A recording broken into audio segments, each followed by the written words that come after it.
Selamat datang di GBI Bukit Sian. Sebelum beribadah, mari simak beberapa informasi berikut ini. Datanglah bersama keluarga dan orang terkasih. Rasakan lawatan kasih dan kuasa Tuhan dalam ibadah dan pertemuan-pertemuan di GBI Bukit Sian. Ibadah Raya Minggu pada setiap hari Minggu. Pukul 7 pagi di Main Hall GBI Bukit Sian. Ibadah Kids, ibadah anak. Pada setiap hari Minggu, pukul 7.30 pagi. Di Upper Room GBI Bukit Sian. Bersamaan dengan ibadah Raya Minggu.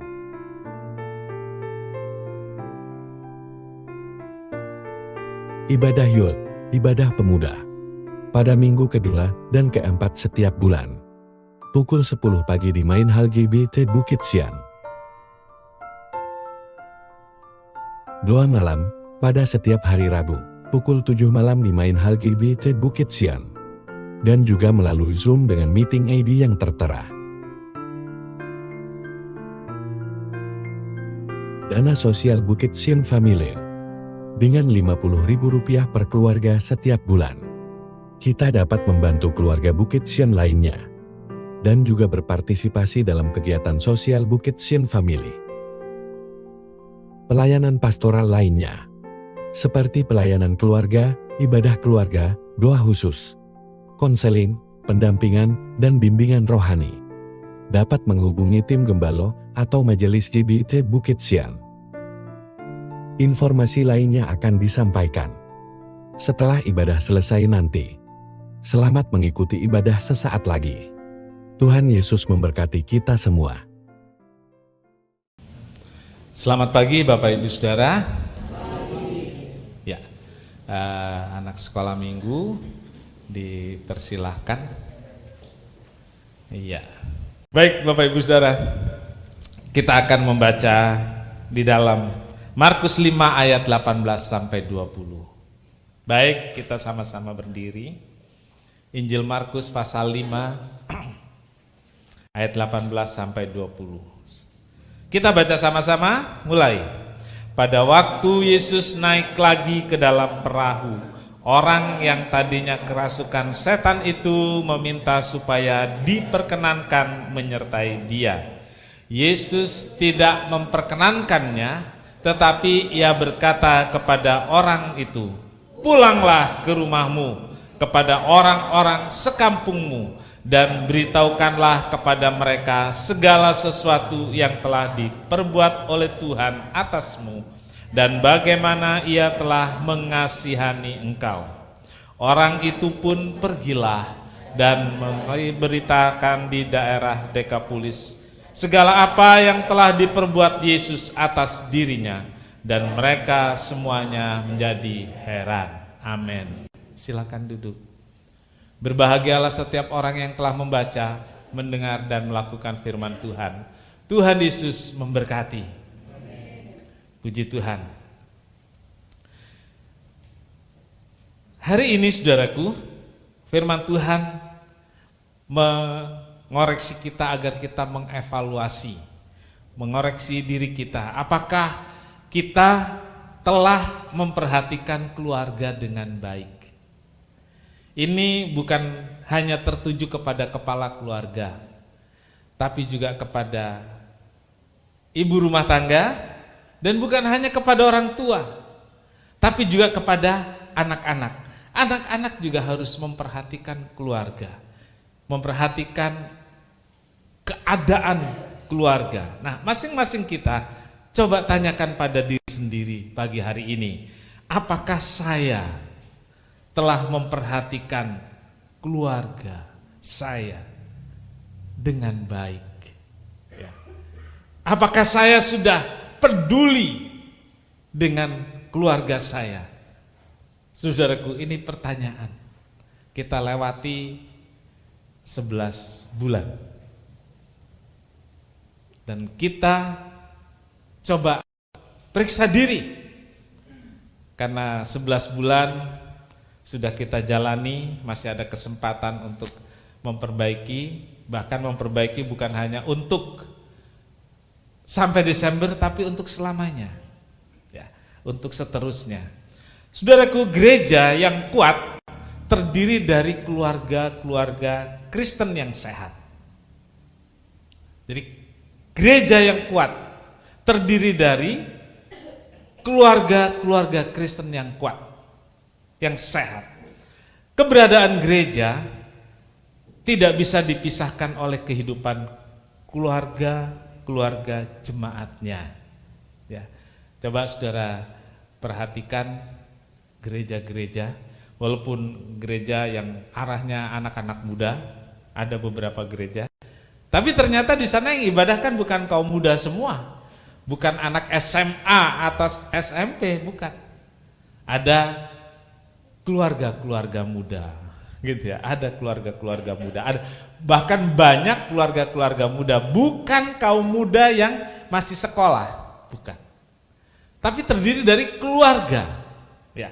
Kenapa keluarga muda itu justru menjadi tiang dan harapan gereja? Karena mereka produktif. Karena mereka produktif. Ya, bapak-bapak yang sudah sekarang pensiun atau menjelang pensiun kan merasakan penurunan itu secara fisik, lalu dihantui dihantui penurunan keuangan kan gitu ya. Kalau muda itu masih kuat. Nah, justru kadang keluarga muda merasa ini kesempatan saya untuk menyenangkan diri, karena nanti kalau sudah tua, lihat tuh, kayak papa saya udah tua pengen jalan-jalan nggak bisa karena udah stroke. Pengen jalan-jalan udah nggak bisa karena sakit-sakitan. Nah sekarang akhirnya lupa jalan untuk ke gereja. Ya, bukan nggak ingat saudaraku, lupa. Jadi harusnya ke Jalan Pandan, dia terus ke Soekarno Hatta, saudaraku. Lewat nggak? Lewat gitu ya.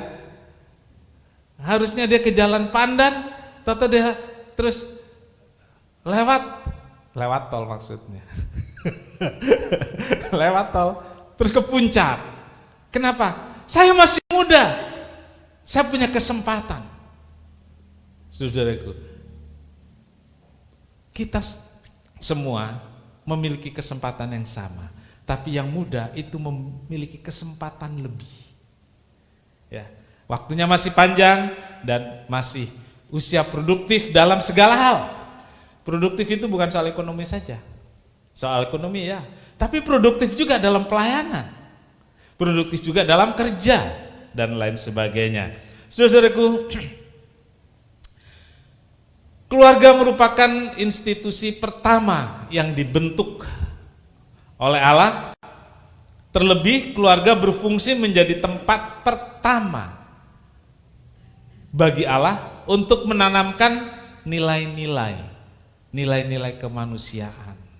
Itu ditanamkan di awal Allah mendirikan keluarga. Keluarga tempat Allah menanamkan nilai-nilai moral, nilai-nilai spiritual, dan berbagai nilai kehidupan lainnya. Gereja akan bertumbuh dengan baik ketika keluarga menjadi keluarga yang menjunjung tinggi nilai-nilai yang diajarkan Tuhan dalam firman-Nya. Saudaraku, keluarga yang tidak menjunjung tinggi nilai-nilai yang diajarkan oleh firman Tuhan akan jadi keluarga yang rapuh, keluarga yang mudah pecah, keluarga yang gak punya harapan. Karena itu saudaraku, bangunlah keluarga kita dengan nilai-nilai yang diajarkan oleh firman Tuhan. Dalam peristiwa Yesus menyembuhkan orang yang dirasuk setan seperti ayat yang kita baca ini, ada hal yang menarik, yaitu ketika orang yang dirasuk setan itu mau ikut pergi bersama Yesus. Tapi kemudian Yesus menolak, bahkan menyuruh pulang. Saudaraku, kalau ada orang yang sudah ditolong Tuhan melalui pelayanan kita, lalu disembuhkan atau apalah, karena bantuan doa kita, pelayanan kita, orang itu tertolong dan memperoleh kelepasan dari berbagai kesulitan atau sakitnya, saudaraku. Terus dia bilang, saya mau ke gereja, saya mau ikut Yesus. Terus saudara bagaimana? Saudara tolak? Saudara tolak?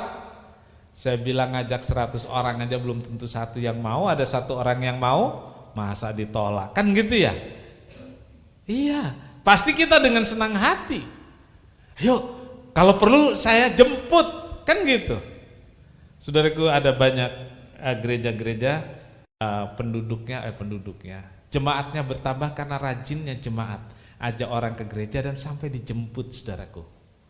Sampai dijemput, baru orang itu mau. Nah, saudaraku, ketika orang ini mau ikut Yesus, Yesus tolak loh. Yesus tolak, malah dia bilang, pulang ke keluargamu. Keluargamu, pulang sana ke keluargamu, pulang ke kampungmu. Saudaraku, ini satu hal yang menjadi pertanyaan buat kita semua. Kenapa suruh pulang ke keluarga? Kenapa enggak, ayo ikut saya, 12 murid. Bahkan dibilang bagaimana? Ikut saya, mau ikut saya, tinggalkan keluarga, betul enggak?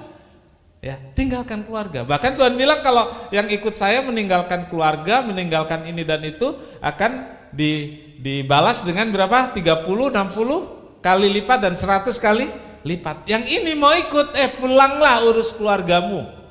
Pulanglah, perhatikan keluargamu. Rupanya, saudara, orang yang dirasuh setan ini selama ini tidak memperhatikan keluarga, tidak ngurus keluarga. Kenapa, saudaraku? Ya? Ya karena dirasuk setan. Saudara, jangan bilang ya. Jangan ditambah-tambahin ya. Saya hanya bicara ini, saudara. Orang ini suruh pulang urus keluarga, dia nggak urus keluarga selama ini karena dirasuk setan. Jangan saudara balik, berarti orang yang nggak urus keluarga jangan jadi senjata ini, saudara. Masing-masing punya bagian, masing-masing punya porsi, sehingga semua itu kalau dikerjakan dengan sukacita, baik yang bekerja maupun yang di rumah, kerja bareng-bareng, saudaraku, akan membangun satu nilai-nilai yang baik dalam keluarga. Yang pertama, saudaraku, saya akan bicara ini, keluarga sebagai tempat yang aman. Sebagai tempat yang aman dan nyaman tentu bagi setiap orang di dalam keluarga itu. Ada ungkapan dalam bahasa Indonesia, dalam pelajaran bahasa Indonesia dulu, keluarga adalah sorga kecil. Saudara pernah mendengar ungkapan itu? Ya. Keluarga adalah sorga kecil.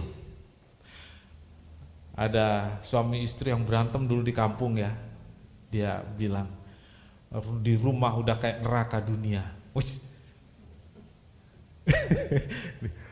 Di rumah udah kayak neraka dunia. Ya, benar juga ungkapan bahwa keluarga adalah sorga kecil.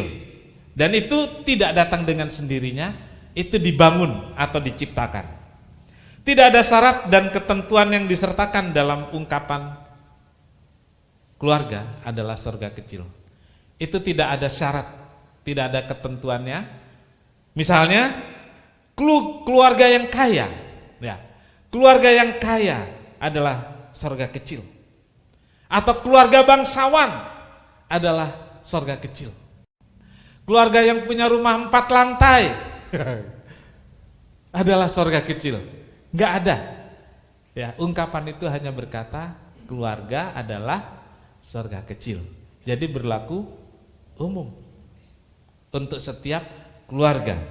Mereka yang saat ini tinggal dengan membangun rumah kardus atau bikin penyekat-penyekat di kolong jembatan tol, kalau mereka punya nilai-nilai keluarga yang bagus, itu tempat, itu rumah jadi sorga bagi keluarganya. Tapi sebaliknya, mereka yang tinggal di rumah mewah, berlantai-lantai dengan fasilitas lengkap, tetapi tidak harmonis, maka akan seperti neraka dunia. Ya, tidak sedikit yang seperti itu. Ya. Tinggal dalam rumah mewah tapi terasa seperti neraka dunia. Nah, saudara-saudaraku, setiap keluarga berpotensi menjadi sorga. Garis bawah itu. Setiap keluarga berpotensi menjadi sorga bagi setiap anggota keluarganya. Tinggal potensi itu dikembangkan atau didiamkan. Ya. Tentu kita ingin kembangkan agar benar-benar keluarga bisa menjadi tempat yang aman dan nyaman, menjadi menjadi sorga bagi tiap keluarganya. Keluarga yang aman dan nyaman itu diciptakan, dibangun bersama-sama sehingga ada suasana sorga dalam keluarga. Ingat, dibangun bersama-sama. Nggak bisa bapak saja yang bangun. Setengah mati bapak membangun, nggak jadi sorga itu keluarga. Oh, itu mah di rumah mah urusan ibu-ibu, itu urusan istri. Sampai kapanpun kalau hanya satu orang yang membangun, nggak bisa. Anak-anak, bapak dan ibu semua berperan penting dalam menciptakan keluarga sebagai tempat yang aman dan nyaman, sehingga ada suasana sorga di dalamnya. Ya. Kalau di gereja kita nyanyi apa? Suasana sorga turunlah. Pernah nggak kita di rumah merindukan suasana sorga turun dalam rumah tangga kita? Saudara rindu suasana sorga ada dalam keluarga? Amin. Kita mau. Kalau Yesus ada dalam keluarga, keluarga terasa seperti sorga. Ya, puji Tuhan. Mazmur 27 ayat 4 sampai 5. Satu hal telah kuminta kepada Tuhan, itulah yang kuingini. Diam di rumah Tuhan seumur hidupku, menyaksikan kemurahan Tuhan dan menikmati baiknya. Sebab Ia melindungi aku dalam pondoknya pada waktu bahaya. Ia menyembunyikan aku dalam persembunyiannya di kemahnya. Ia mengangkat aku ke atas gunung batu. Amin. Saudara-saudara, keluarga adalah rumah Allah. Tempat Allah tinggal di dalamnya. Perhatikan itu. Ya, keluarga adalah rumah Allah, tempat Allah tinggal di dalamnya. Bukan hanya diri kita, bukan hanya gereja, tapi keluarga juga. Seharusnya Allah tinggal di tengah-tengah keluarga. Dengan demikian setiap orang yang ada dalam keluarga itu akan merasa aman, merasa nyaman. Bahkan ketika terjadi bahaya dan kesukaran sekalipun. Di sini dikatakan sebab Ia melindungi aku dalam pondoknya, dalam kemahnya. Sebab Ia melindungi aku dalam gedung mewahku. Enggak. Ya, ditulis dalam pondoknya. Tidak ditulis sebab Ia melindungi aku dalam istanaku. Tidak. Pondok. Ya, saudara pernah nggak ngomong begini ketika ada orang yang datang, wis rumahnya bagus loh seperti istana, terus saudara bilang gini, ya ini kan cuma pondok buat saya tinggal. Pernah bilang begitu? Pernah nggak? Kayaknya enggak ya, karena kita merasa bangga dengan rumah kita. Pondok. Tuhan bilang apa? Pondok. Ya. Kemah. Kemah itu tidak tetap. Jadi kalau saudara yang pramuka pernah berkemah ya, hanya berapa hari saja. Rumah kita seperti itu. Bahkan hidup kita juga seperti itu. Artinya tidak bertahan lama, harus pindah. Ya kalau nggak pindah orangnya ke sorga, ya rumahnya pindah dijual. Kan bisa begitu ya. Kita senang banget sudah bisa beli rumah, berapa lama kita tempatin? Kalau nggak kita yang tinggalkan, ya rumah itu kita jual, orang lain yang nempatin. Kan bisa saja seperti itu. Hidup ini kan nggak lama, makanya Tuhan bilang pondok. Tabernakel itu kemah yang berpindah-pindah. Saudara-saudaraku, ada pujian lama itu ya.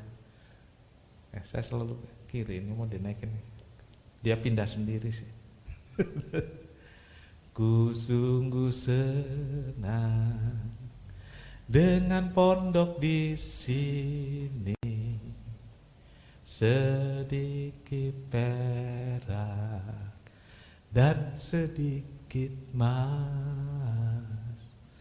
Saudara-saudaraku, ku sungguh senang dengan pondok di sini. Apapun yang Tuhan beri dalam hidup, baik tubuh kita, baik rumah kita, baik harta kita, kita senang dengan itu semua.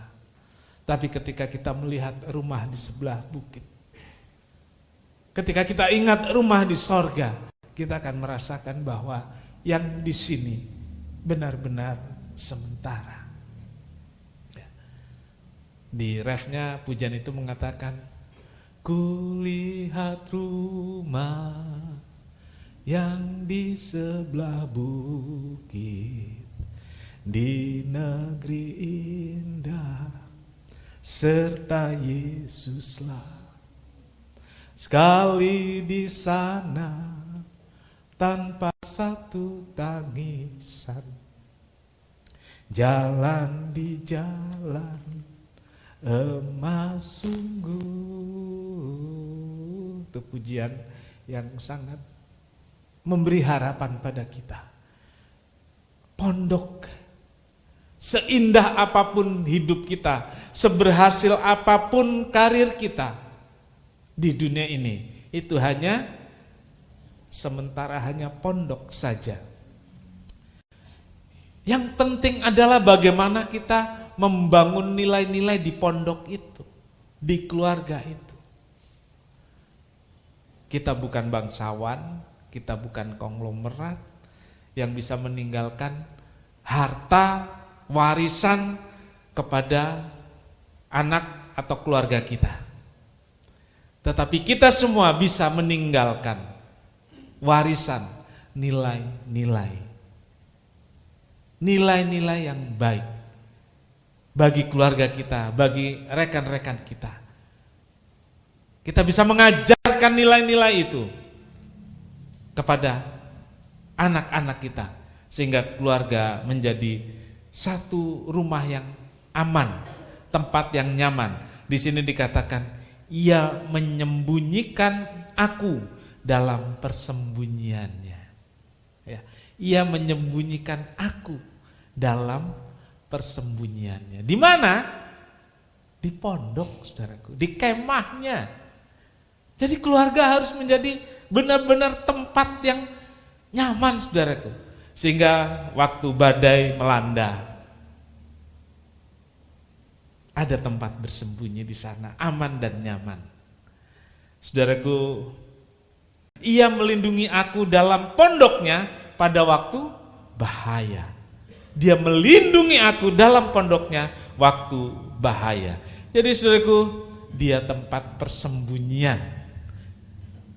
Dia tempat ngumpet dari berbagai bahaya, dan yang menghadapi bahaya itu adalah Tuhan sendiri. Jadi saudaraku, bangunlah, ciptakan keluarga menjadi tempat yang aman dan nyaman. Jadi tempat persembunyian yang aman bagi setiap anggota keluarga, setiap keluarga yang tinggal di rumah itu. Saudaraku, selama ini sudahkah kita memperhatikan keluarga kita, saudaraku? Itu pertanyaannya. Seperti apa kita memperhatikannya? Ya. Ada model dulu nih bapak-bapak yang penting dia kerja, lalu dapat uang buat keluarga, Di rumah dia nggak peduli apapun. Ya, bahkan lebih menuntut karena saya kepala keluarga dan saya kerja yang cari uang. Cukup nggak cukup kamu yang atur. Ya, soal istri, soal anak-anak mau seperti apa dia nggak mau tahu, saudaraku. Bisakah seperti itu keluarga bahagia? Bisakah keluarga seperti itu jadi tempat yang aman dan nyaman? Tidak. Ada juga ibu-ibu yang seperti tadi diceritakan di awal. Sepanjang hari urus anak, nggak selesai urus rumah, nggak selesai, nggak bersih. Saya dijadikan seperti, kan bisa saja seperti itu, saudaraku. Anak-anak nggak mau tahu saya kan anak. Tugas saya, ayo anak-anak.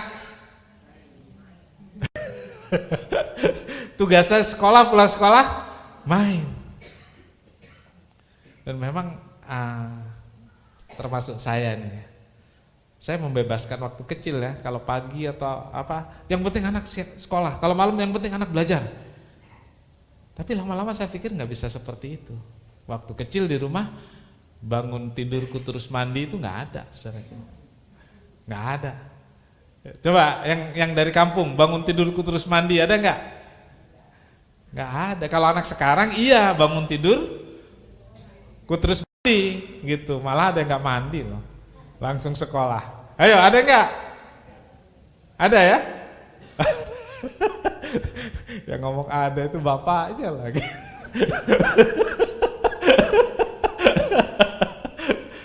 Kalau dulu kan nggak ada, terutama ibu-ibu dan juga bapak-bapak yang punya anak.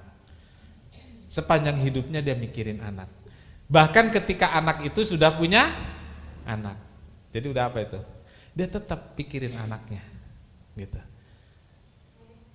Ada orang umur 70 tahun dia telepon anaknya di luar kota, yang ditanya apa? Udah makan kamu? Anaknya umur berapa kalau bapaknya 70 tahun? Ya anaknya kan udah lebih dari 40. Yang ditanya apa? Udah makan belum siang ini? Kan itu urusan seorang bapak atau ibu terhadap anak umur 5 tahun. Kan seperti itu. Tapi kenapa seperti itu? Membangun nilai kasih sayang, perhatian penuh dalam keluarga. Jadi saudaraku, marilah kita bangun. Mungkin selama ini kita kurang memperhatikan keluarga, memperhatikan yang kecil-kecil, memperhatikan yang sepele. Ya, bapak ibu, bapak-bapak masih ada yang suka nyapu enggak? Atau ngelap meja? Kalau masih, lanjutkan itu. Ya cuma ngelap meja sih ya, kayaknya nggak ada artinya. Tapi kalau itu dilakukan, istrimu senang loh. Iya, iya. Anak-anak juga malu hati dong. Masa iya bapaknya ngelap meja atau nyapu, anaknya ngapain? Bisa kompak. Ini kayaknya pengalaman pribadi banget. Tapi lanjutkan bapak ibu yang detail dengan perkara-perkara tadi, bikin malu anak-anakmu. Oh nggak punya malu.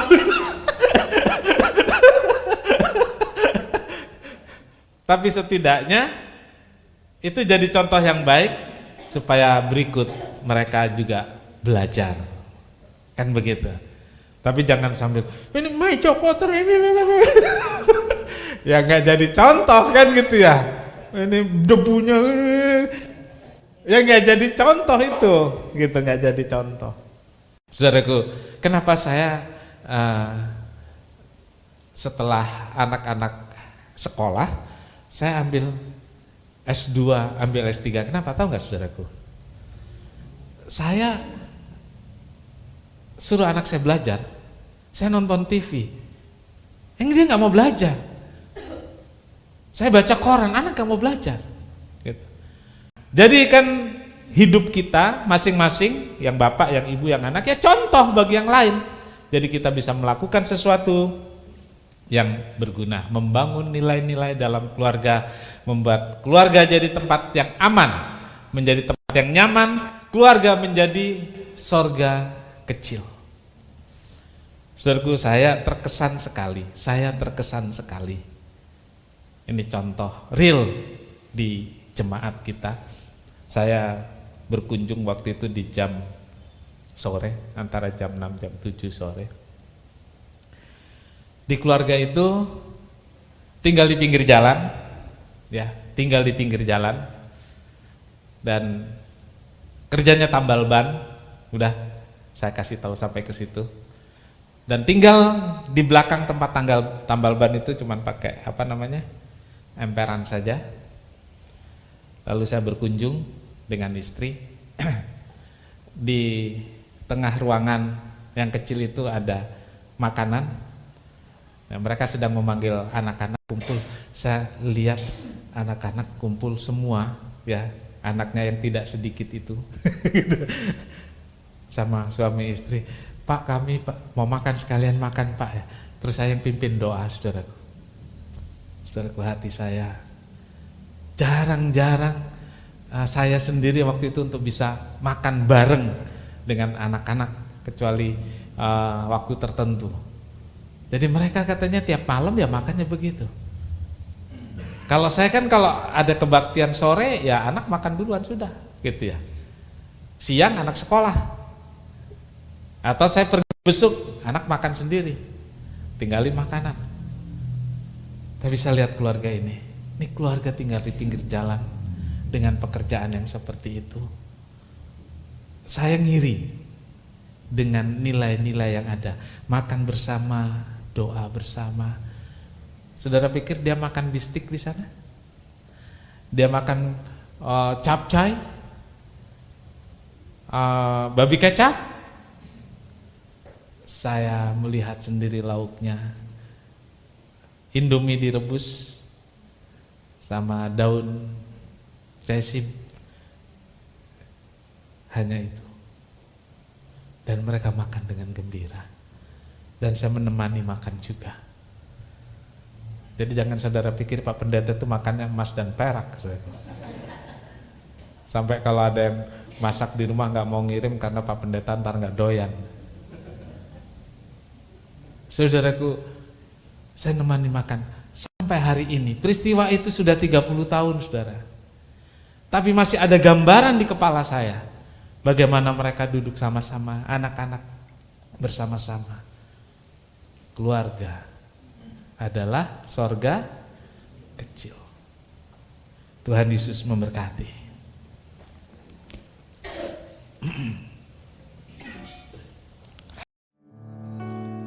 Kami datang di hadirat-Mu, menikmati kasih-Mu,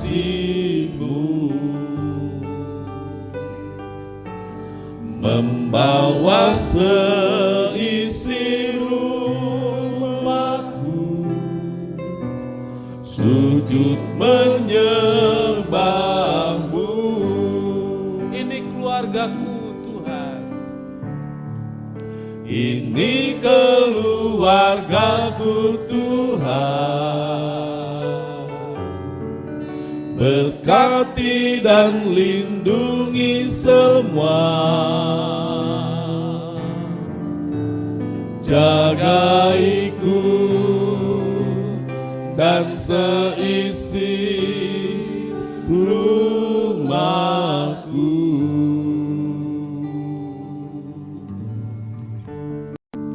Sampai akhir hidupku Tuhan, ku mau setia melayani-Mu.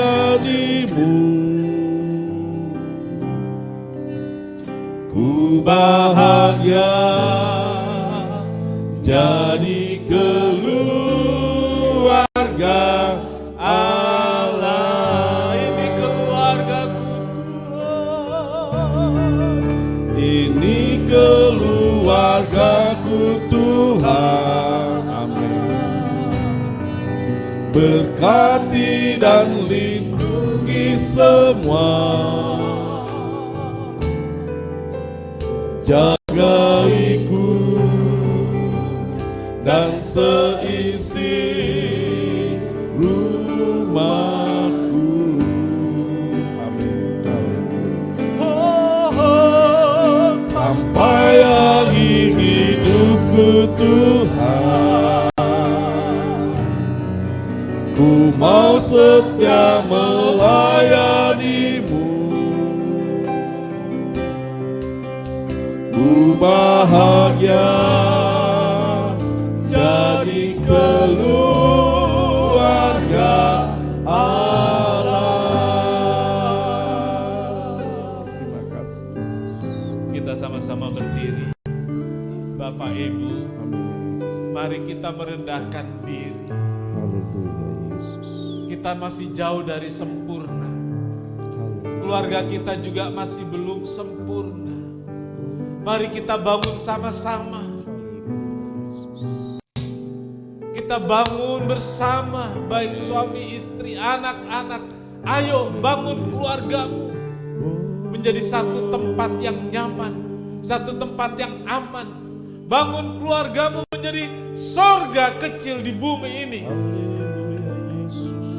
Bangun keluargamu menjadi tempat di mana ketika seorang anggota keluarga punya pergumulan, menghadapi badai, dia merasa aman, nyaman di rumah. Kita masih jauh dari sempurna, tapi kita tahu ada Tuhan yang membantu kita. Haleluya. Mari kita periksa diri kita. Perbaiki yang kurang, kita bangun sama-sama.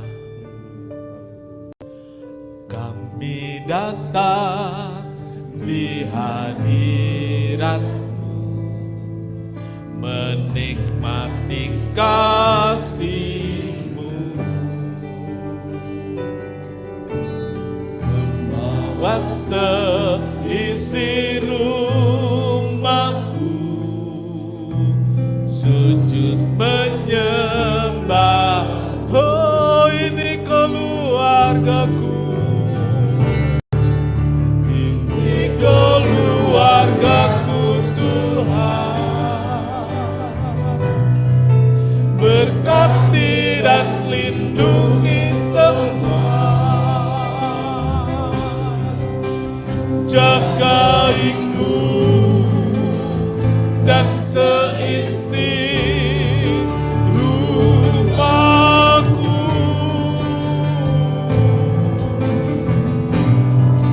Sampai akhir hidupku Tuhan, ku mau setia melayani-Mu.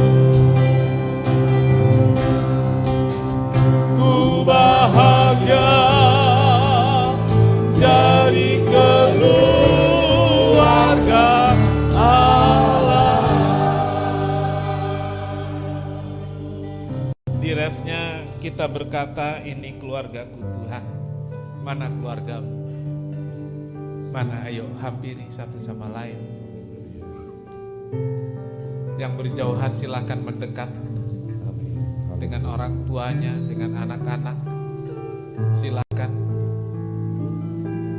Yang tidak dengan keluarga, bergabunglah bersama, itu keluargamu.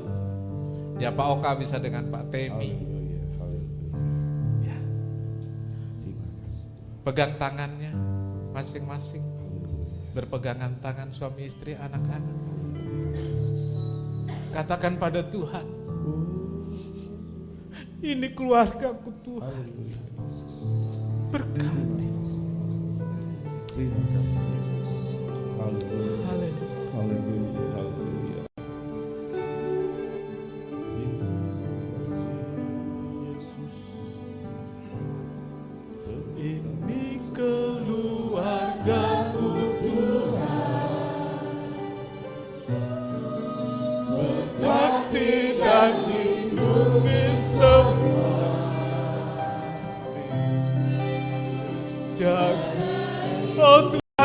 jagai keluarga kami. Yes. Amin. Akhir hidupku Tuhan, mau setia melayani-Mu. Ku bahagia jadi keluarga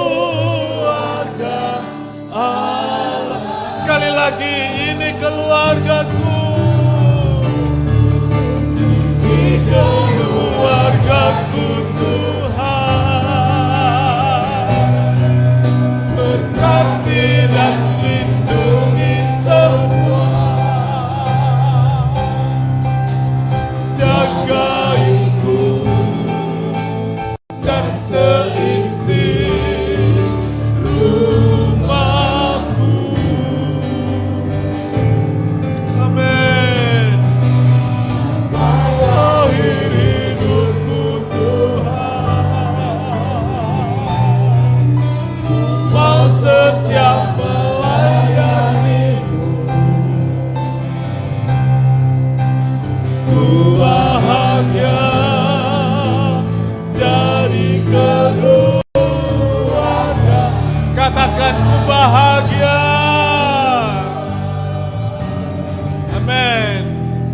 Ku bahagia jadi Katakan lagi. Nanti Bapak Farid pimpin kita dalam doa. Ku bahagia. Ku bahagia jadi keluarga Allah. Haleluya, haleluya. Haleluya, haleluya, haleluya. Thank you, Jesus. Terima kasih Bapak, terima kasih Yesus. Haleluya. Engkau sudah hadir Tuhan sebagai juru selamat kami. Terima kasih Tuhan. Engkau sudah hadir Tuhan sebagai keluarga kami. Haleluya. Terima kasih Yesus. Engkau sudah hadir sebagai pribadi kehidupan kami Tuhan. Terima kasih Bapak. Kami anak-anak-Mu Tuhan, yang seringkali Tuhan kami liar, kami hilang arah Tuhan.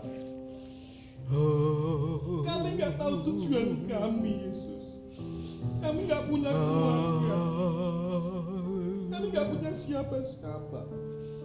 Hari ini Yesus, terima kasih banyak Tuhan. Engkau sungguh baik. Amin. Engkau sungguh luar biasa. Amin. Haleluya, Engkau haleluya. memulihkan keluarga kami Tuhan. Amin. Engkau memuliakan Tuhan. Nama-Mu Tuhan dipuji dan disembah di keluarga di tempat ini Yesus. Terima kasih Tuhan, Kau pulihkan keluarga kami Tuhan. Terima kasih Tuhan. Yesus. Kami percaya Bapa, Kau utuskan Roh Kudus Tuhan. Kau utuskan malaikat-Mu Yesus untuk hadir dalam keluarga kami. Amin, amin, amin. Haleluya. Haleluya, haleluya. Kau utus Yesus dalam nama Tuhan. Yes, Yesus. yes, amin. Terima kasih. Firman-Mu Tuhan yang sangat menyentuh hati kami, yang sangat memulihkan hati kami. Firman-Mu Tuhan, jadikanlah kami teladan-Mu Yesus. Berikanlah kami hati yang taat pada Engkau Tuhan, selalu hadir dan memuji menyembah Engkau. Terima kasih, Bapak. Terima kasih. Pujian, kemuliaan, berkat dari Engkau Tuhan kucurahkan bagi kami. Terima kasih Yesus. Tuhan. Terima kasih dalam nama Tuhan Yesus. Dalam nama Tuhan Kami sudah Yesus. berdoa dan mengucap syukur. Haleluya. Terima kasih Bapak di sorga buat berkat Tuhan dalam ibadah ini. Pimpin kami pulang dengan selamat, sukacita dan sehat, sehingga kami bisa menjalani minggu ini dan hari-hari seterusnya dalam penjagaan, pemeliharaan, dan pertolongan dari Tuhan senantiasa. Berkati seluruh jemaat Tuhan yang telah mempersembahkan persembahannya, baik untuk kas gereja, juga untuk persembahan Natal, dan juga berkati anak-anakmu yang pagi hari ini atau minggu ini membawa persembahan 1/10, dan juga baik yang diberikan ke peti persembahan maupun yang ditransfer, balas berlipat kali ganda.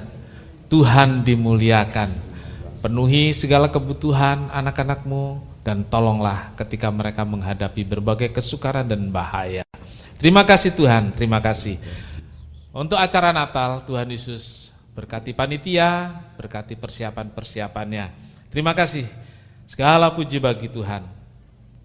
Saudara-saudara yang kekasih, Tuhan memberkati engkau dan melindungi engkau.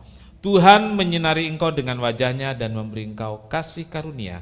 Tuhan menghadapkan wajahnya kepadamu dan memberi engkau damai sejahtera. Saudara yang kekasih, terimalah berkat dan damai sejahtera dari Allah Bapa, kasih karunia dari Tuhan Yesus serta persekutuan Roh Kudus serta kita semua sekarang ini sampai selama-lamanya.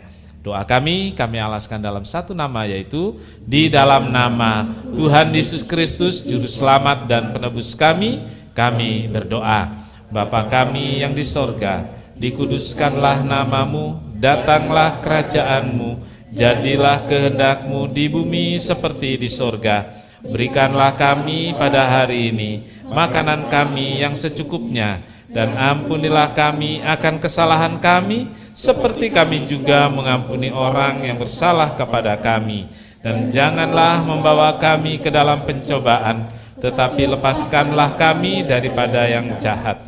Karena Engkau yang punya kerajaan dan kuasa dan kemuliaan sampai selama-lamanya. Amin. Bapa, terima kasih. Bapa, terima kasih. Oh Bapa di dalam surga,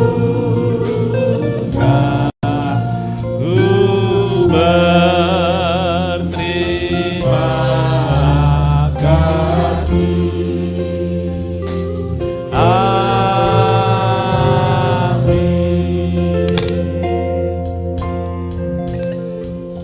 Bapak Ibu sekalian, sekian kebaktian, selamat pulang, selamat hari Minggu, Tuhan Yesus memberkati.